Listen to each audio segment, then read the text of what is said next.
هاتشپسوت یکی از جذابترین چهره‌های تاریخ مصر باستان نه تنها یک ملکه بود، بلکه اولین زنی بود که به عنوان فرعون مصر حکومت کرد. اون تو دنیایی که قدرت فقط در دست مردم بود، با هوش و استراتژی خودش رو به عنوان فرعون تصویر کرد. اما چطور؟ هاتشپسوت از نمادهای مردانه استفاده کرد. حتی مجسمه‌هاش رو با ریش مصنوعی ساختند تا شبیه فراعنه مرد به نظر برسه. این زن قدرتمند نه تنها مصر رو به اوج شکوه رسوند، بلکه میراثی از خودش به جا گذاشت که هنوز هم ما رو شگفت زده میکنه. حالا بیا ببینیم چطور این اتفاق افتاد. هاتشپسوت دختر تهوتموس اول بود، یکی از قدرتمندترین فراعنه مصر. از همون بچگی توی محیط پر از سیاست و قدرت بزرگ شد. بعد از مرگ پدرش با برادر ناتنیش تهوتموس دوم ازدواج کرد. این ازدواج بیشتر یه اتحاد سیاسی بود تا عاشقانه. بعد از مرگ تهوتموس دوم، پسر کوچیکش تهوتموس سوم به عنوان فرعون جدید انتخاب شد. اما چون اون خیلی کوچیک بود، هاتشپسوت به عنوان نایب السلطنه حکومت رو به دست گرفت. اینجا بود که داستان جذاب‌تر میشه. هاتشپسوت به جای اینکه فقط نایب السلطنه باشه، تصمیم گرفت خودش فرعون مصر بشه. چطور این کارو کرد؟ اولا هاتشپسوت از نمادهای مردانه استفاده کرد. حتی مجسمه‌هاش رو با ریش مصنوعی ساختن تا شبیه فراعنه مرد به نظر برسه. دوما اون از قدرت تبلیغات استفاده کرد. توی معابد و کتیبه‌ها خودش رو با عنوان فرعون معرفی کرد و حتی ادعا کرد که خدای آمون بهش دستور داده فرعون بشه. اینطوری هاتشپسوت نه تنها قدرت رو به دست گرفت، بلکه خودش رو به عنوان یه فرعون قانونی تثبیت کرد. این زن باهوش و قدرتمند ثابت کرد که حتی توی دنیای مردانه فراعنه یه زن میتونه به بالاترین مقام برسه. وقتی هاتشپسوت به قدرت رسید، مصر رو وارد یه دوره طلایی کرد. دوران حکومت اون نه تنها پر از صلح و رفاه بود، بلکه دستاوردهای بزرگی هم داشت که هنوز هم ما رو شگفت زده میکنه. یکی از مشهورترین کارهاش ساخت معبد دیرالبحریه. این معبد که تو دل کوه‌ها ساخته شده یه شاهکار معماریه و هنوز هم پابرجاست. هاتشپسوت این معبد رو نه فقط برای عبادت، بلکه به عنوان نمادی از قدرت و ثروت خودش ساخت. حتی توی دیواره‌های معبد داستان زندگی و دستاوردهاش رو حکاکی کرد تا همه بدونن چقدر قدرتمنده. اما دستاوردهای هاتشپسوت فقط به ساختمان‌ها محدود نمیشه. اون یه دیپلمات قهار بود. یکی از معروف‌ترین کارهاش سازماندهی سفرهای تجاری به سرزمین پونت.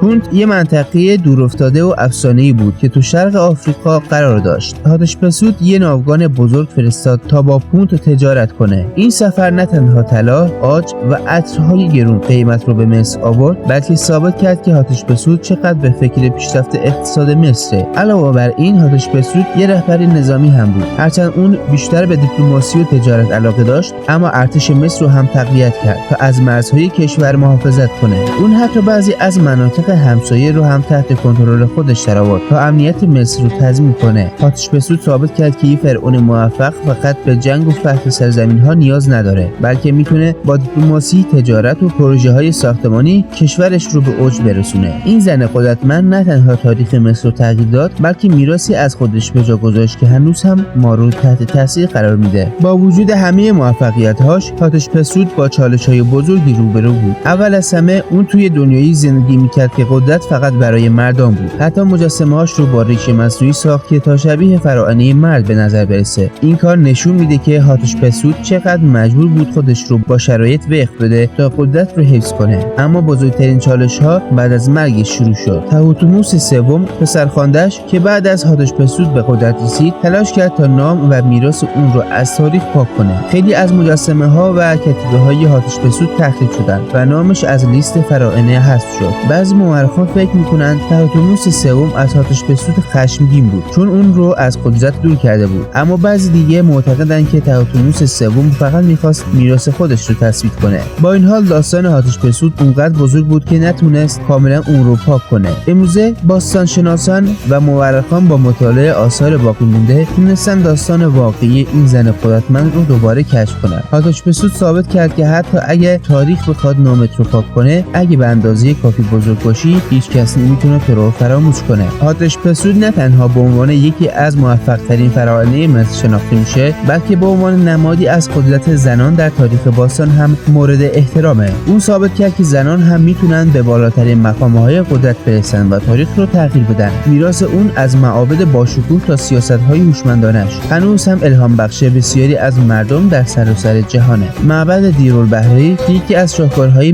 معماری مصر هنوز هم پابرجاست و هزاران توریست رو به خودش جذب میکنه. سفرهای تجاری اون به سرزمین پون نه تنها ثروت زیادی رو برای مصر به ارمغان آورد، بلکه نشون داد که یک زن میتونه یه رهبر اقتصادی قوی هم باشه. حتشپسوت ثابت کرد که قدرت و هوش هیچ جنسیتی رو نمیشناسه و اگه اراده کنی میتونی تاریخ رو تغییر بدی. اگه از ویدیو خوشتون اومد حتما سابسکرایب کنید و لایک کنید و زنگوله رو هم فعال کنید. تا ویدیوهای بعدی، خدا نگهدار.